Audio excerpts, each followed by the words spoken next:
ဆိုပလိရှိနာအရင်ကတည်းကလူကျိုးတွေနေနေတယ်မရဘူးလားတကယ်မ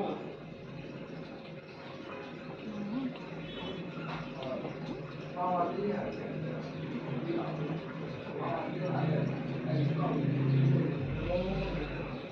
တော့လာပါလားဟုတ်လားတော့လာပါလားဒီကိစ္စတော့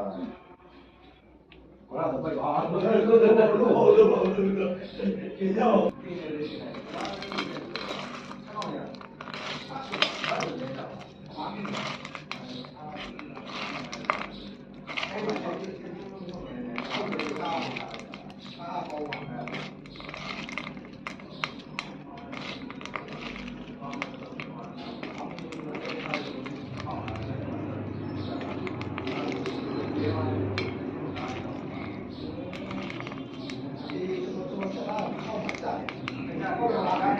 ်